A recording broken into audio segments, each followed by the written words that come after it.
authors and book owners had book plates, and Thomas Jefferson had a unique way of marking his books. If you look, you'll see they have a T here, and you see the J? Yes. That is his handwriting. That's the way he would mark his books. The books are made through signature pages. They start with A, B, C, D, and then he would go to the T or he would go to the J, and vice versa. He would either put a J and he'd mark it in, or he'd put a T. So if you look right here, you'll see the J, which is Jefferson, and that's the way he would mark all of his books.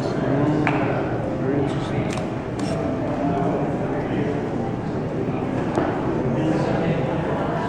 Do you Thank mind? you for the information. Excuse me. Do you mind taking? It is recording, so I want to be in the picture.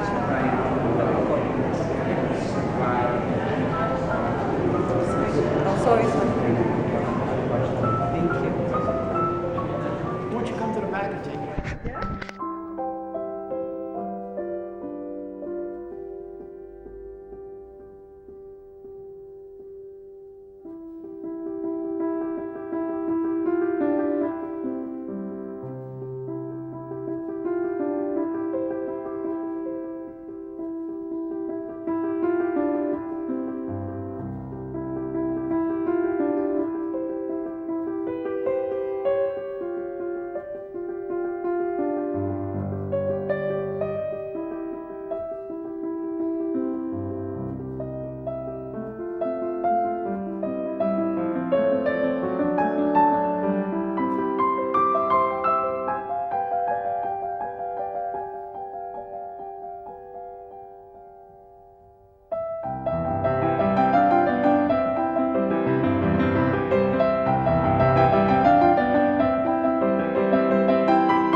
Good evening, everyone.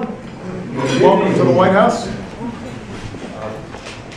You know, of all the freedoms we cherish as Americans, of all the rights that we hold sacred, foremost among them is freedom of religion, the right to worship as we choose. It's enshrined in the First Amendment of our Constitution, the law of the land, always and forever. It beats in our heart, the soul of the people who know that our liberty and our equality is endowed by our Creator. It runs through the history of this house, a place where Americans of many faiths can come together and celebrate the holiest of days, and that includes Ramadan. As I've noted before, Thomas Jefferson once held a sunset dinner here with an envoy from Tunisia, perhaps the first iftar at the White House more than 200 years ago. And some of you, as you arrived tonight, may have seen our special display, courtesy of our friends at the Library of Congress. Muslim American members of Congress, Keith Ellison and Andre Carson, as well as leaders from across my administration. And to you, the millions of Muslim Americans across our country, and to the more than 1 billion Muslims around the world, Ramadan Kareem. Now, every faith is unique, and yet during Ramadan we see the traditions that are shared by many faiths. Believers engaged in prayer and fasting, in humble devotion to God, families gathering together with love for each other, neighbors reaching out in compassion and charity to serve the less fortunate. People of different faiths coming together, mindful of our obligations to one another, to peace, justice, and dignity for all people, men and women. Indeed, you know that the Quran teaches, be it man or woman, each of you is equal to the other. And by the way, we've seen this in recent days. In fact, the Olympics is being called the year of the woman. Here in America, we're incredibly proud of Team USA, all of them, but we should notice that a majority of the members are women.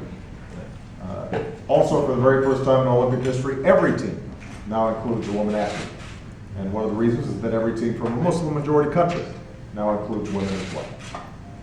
And more broadly, that's what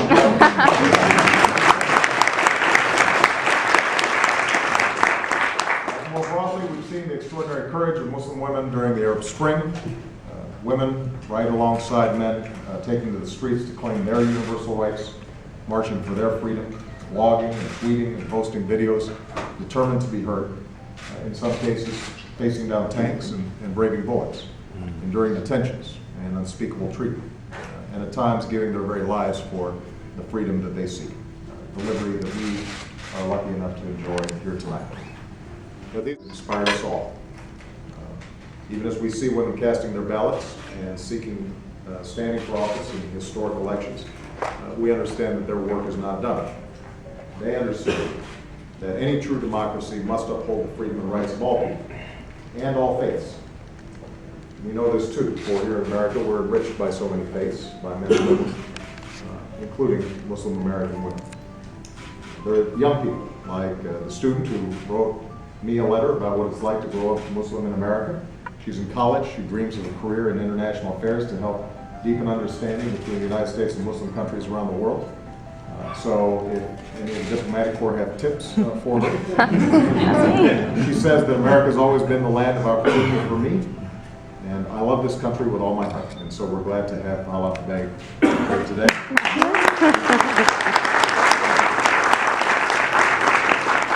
They are faith leaders like Sana Nadim, one of the first Muslim chaplains at an American college, a voice for interfaith dialogue, who's had the opportunity to meet with the Pope to discuss these issues. We're very proud to have you here.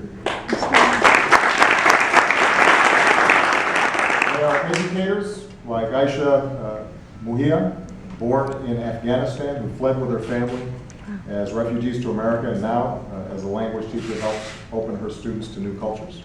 So we're very pleased to have her here. There are entrepreneurs and lawyers, community leaders, members of our military, and Muslim American women serving with distinction in government. And that includes a good friend, Uma Abedin, who has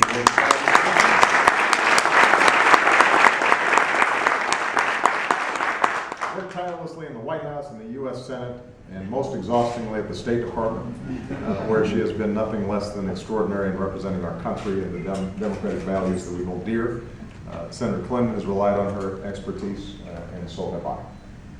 The American people owe her a debt of gratitude because Uma is an American patriot and an example of what we need in this country. More public servants with her sense of decency, her grace, and her generosity of spirit. So on behalf of all Americans, we thank you so much.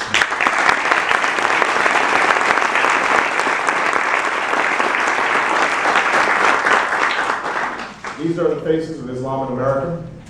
These are just a few of the Muslim Americans who strengthen our country every single day. This is the diversity that makes us Americans, the pluralism that we will never lose.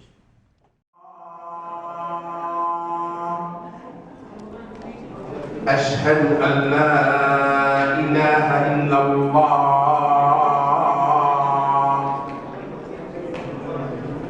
أشهد أن محمدا رسول الله أشهد أن محمدا رسول الله حي على الصلاة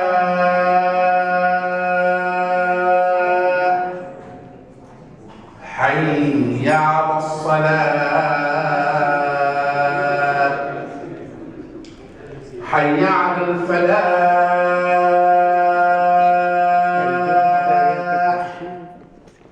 حي على الفلاح الله أكبر الله